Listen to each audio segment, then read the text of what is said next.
पुत्र गीता। महाभारत के शांति पर्व में भीष्म युधिष्ठिर संवाद के अंतर्गत पुत्र गीता के रूप में एक प्राचीन आख्यान आता है, जिसमें सदा वेद शास्त्रों के अध्ययन में तत्पर रहने वाले एक ब्राह्मण को उनके मेधावी नामक तत्वदर्शी पुत्र द्वारा ही बहुत मार्मिक उपदेश दिए गए हैं। प्रत्येक मनुष्य का जीवन क्षणभंगुर है। मृत्यु कभी भी बिना पूर्व सूचना की आ सकती है। अतः प्रत्येक अवस्था में संसार की आसक्ति से बचकर धर्म आचरण तथा सत्यव्रत का पालन करते रहना चाहिए। यही परम साधन इस पुत्र गीता में बताया गया है। अत्यंत प्रभावी ढंग से चेतावनी देने वाली यह पुत्र गीता, चलिए श्रवण करते हैं। राजा युधिष्ठिर जी ने पूछा, पितामह, समस्त भूतों का संहार करने वाला यह काल बारंबार बीता जा रहा है। ऐसी अवस्था में मनुष्य क्या करने से कल्याण का भागी हो सकता है, यह मुझे बताइए। भीष्म जी ने कहा, युधिष्ठिर, इस विषय में ज्ञानी पुरुष पिता और पुत्र के संवाद रूप इस प्राचीन इतिहास का उदाहरण दिया करते हैं, तो उस संवाद को ध्यान देकर सुनो। कुंती कुमार, प्राचीन काल में एक ब्राह्मण थे जो सदा वेद शास्त्रों के स्वाध्याय में लगे रहते थे। उनके एक पुत्र हुआ जो गुणों से तो मेधावी था ही, नाम से भी मेधावी था। एक मोक्ष, धर्म, अर्थ में कुशल, लोक तत्व का अच्छा ज्ञाता था। एक दिन उस पुत्र ने अपने स्वाध्याय परायण पिता से कहा। पुत्र बोला, पिताजी, मनुष्यों की आयु तीव्र गति से बीती जा रही है। यह जानते हुए धीर पुरुष को क्या करना चाहिए? तात, आप मुझे उस यथार्थ उपाय का उपदेश कीजिए जिसके अनुसार मैं धर्म का आचरण कर सकूं। पिता ने कहा, बेटा, द्विज को चाहिए कि वह पहले ब्रह्मचर्य व्रत का पालन करते हुए संपूर्ण वेदों का अध्ययन करे, फिर गृहस्थ आश्रम में प्रवेश करके पितरों की सद्गति के लिए पुत्र पैदा करने की इच्छा करे, विधि पूर्वक त्रिविध अग्नियों की स्थापना करके यज्ञों का अनुष्ठान करे, उसके बाद वानप्रस्थ आश्रम में प्रवेश करे, उसके बाद मौन भाव से रहते हुए सन्यासी होने की इच्छा करे। पुत्र ने कहा, पिताजी, यह लोग जब इस प्रकार से मृत्यु द्वारा मारा जा रहा है, जरा अवस्था द्वारा चारों ओर से घेर लिया गया है, दिन और रात सफलता पूर्वक आयु क्षय रूप काम करके बीत रहे हैं, ऐसी दशा में भी आप धीर की भांति कैसी बात कर रहे हैं? पिता ने कहा, बेटा, तुम मुझे भयभीत सा क्यों कर रहे हो? बताओ तो सही, यह लोग किससे मारा जा रहा है? किसने इसे घेर रखा है? और यहाँ कौन से ऐसे व्यक्ति हैं जो सफलतापूर्वक अपना काम करके व्यतीत हो रहे हैं? पुत्र ने कहा, पिताजी, देखिए, यह संपूर्ण जगत मृत्यु के द्वारा मारा जा रहा है। बुढ़ापे ने चारों तरफ से घेर लिया है।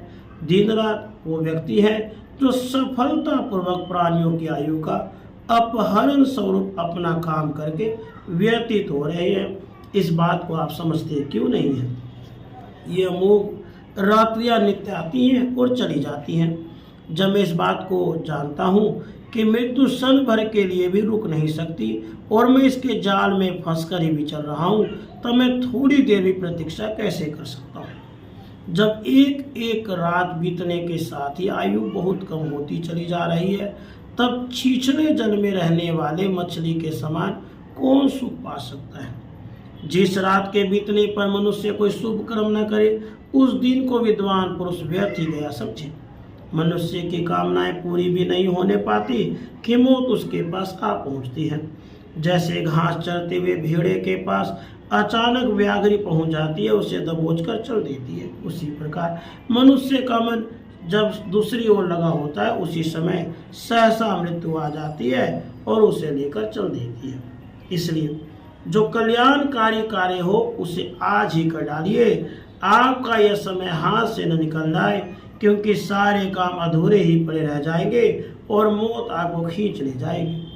कल किया जाने वाला काम आज ही पूरा कर लेना चाहिए। जिसे सायंकाल में करना है उसे प्रातः काल में ही कर लेना चाहिए, क्योंकि मौत यह नहीं देखती कि इसका काम भी पूरा हुआ है या नहीं।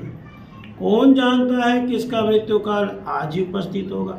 संपूर्ण जगत पर प्रभुत्व रखने वाली मृत्यु जब किसी को हर कर ले जाना चाहती है तो उसे पहले से निमंत्रण नहीं भेजती। जैसे मछेरे चुपके से आकर मछलियों को पकड़ लेते हैं, उसी प्रकार मृत्यु भी अज्ञात रहकर ही आक्रमण करती है। अतः युवावस्था में ही सबको धर्म का आचरण करना चाहिए, क्योंकि जीवन निस्संदेह अनित्य है। धर्म आचरण करने से इस लोक में मनुष्य की कृति का विस्तार होता है और लोक में भी उसे सुख मिलता है। जो मनुष्य मोह में डूबा हुआ है वही पुत्र और स्त्री के लिए उद्योग करने लगता है और करने तथा न करने योग्य काम करके इन सब का पालन पोषण करता है। जैसे ही सोए हुए मृग को बाघ उठा ले जाता है, उसी प्रकार पुत्र और पशुओं से संपन्न एवं उन्हीं में मन को फंसाए रखने वाले मनुष्य को एक दिन मृत्यु आकर उठा ले जाती है। जब तक मनुष्य भोगों से तृप्त नहीं होता, संग्रह ही करता रहता है, तभी तक ही उसे मौत आकर ले जाती है। ठीक वैसे ही जैसे व्याघ्र किसी पशु को ले जाता है। मनुष्य सोचता है कि यह काम पूरा हो गया, यह भी करना है, यह अधूरा ही पड़ा है। इस प्रकार चेष्टा जनित सुख में आसक्त होने वाले मानव को काल अपने वश में कर लेता है। मनुष्य अपने खेत, दुकान, घर में ही फंसा रहता है। उसके किए हुए उन कर्मों का फल मिलने पर भी नहीं पाता। उसके पहले ही उस कर्मासक्त मनुष्य को मृत्यु उठा ले जाती है। कोई दुर्बल हो या बलवान, शूरवीर हो या डरपोक, मूर्ख हो या विद्वान, मृत्यु उसकी समस्त कामनाओं के पूर्ण होने से पहले ही उसे उठा ले जाती है।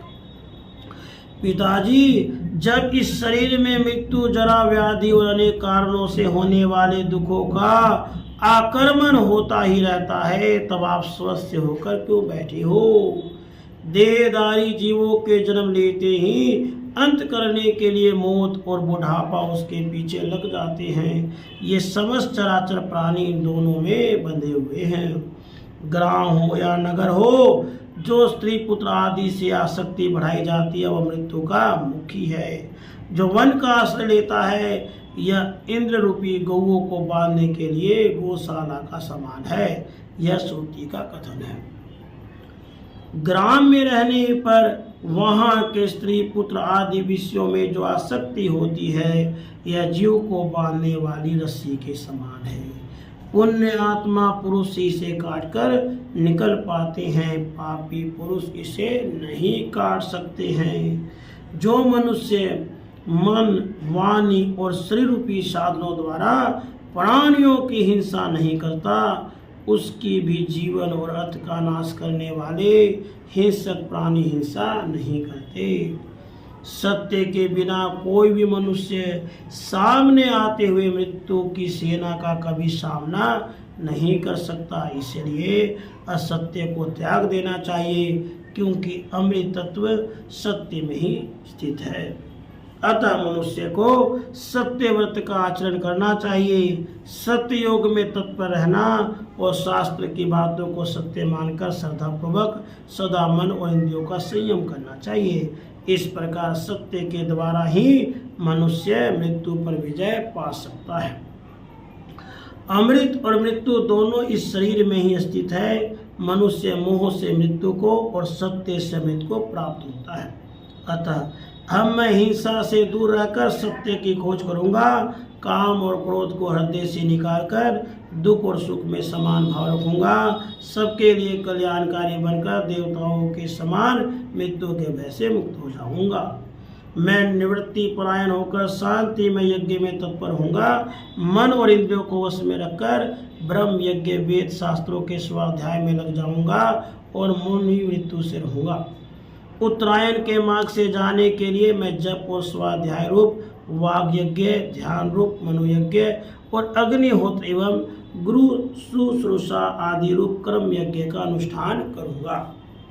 मेरे जैसा विद्वान पुरुष नश्वर फल देने वाले हिंसा युक्त पशु यज्ञ और पिशाचों के समान अपने शरीर के ही रक्त मांस द्वारा किए जाने वाले तामस यज्ञों का अनुष्ठान कैसे कर सकता है?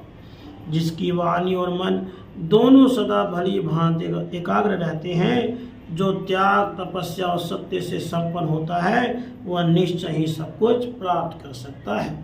शरीर में, इस संसार में विद्या के समान कोई नेत्र नहीं है, सत्य के समान कोई तप नहीं है, राग के समान कोई दुख नहीं है और त्याग के समान कोई सुख नहीं है।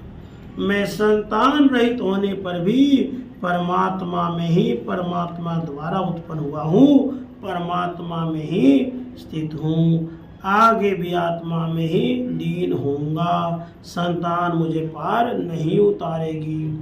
परमात्मा के साथ एकता, समता, सत्य भाषण, सदाचार, ब्रह्मनिष्ठा, दंड का परित्याग अर्थात अहिंसा, सरलता तथा सब प्रकार के सकाम कर्मों से प्रति इनके समान ब्राह्मण के लिए दूसरा कोई धन नहीं है। ब्राह्मण देव पिताजी, जब आप एक दिन मर ही जाएंगे तो आपको इस धन से क्या लेना है, अथवा भाई बंधुओं से आपका क्या काम है, स्त्री आदि से आपका कौन सा प्रयोजन सिद्ध होने वाला है। अपने हृदय रूपी गुफा में स्थित हुए परमात्मा खोजिए, सोचिए तो सही आपके पिता और पितामह कहाँ चले गए। भीष्म जी कहते हैं, हे नरेश्वर, पुत्र का यह वचन सुनकर पिता ने जैसे सत्य धर्म का अनुष्ठान किया था उसी प्रकार तुम भी सत्य धर्म में तत्पर रहकर यथा योग्य बर्ताव करो। इति श्री महाभारते शांति पर्वणि पुत्र गीता संपूर्णा। राधे कृष्ण, राधे कृष्ण।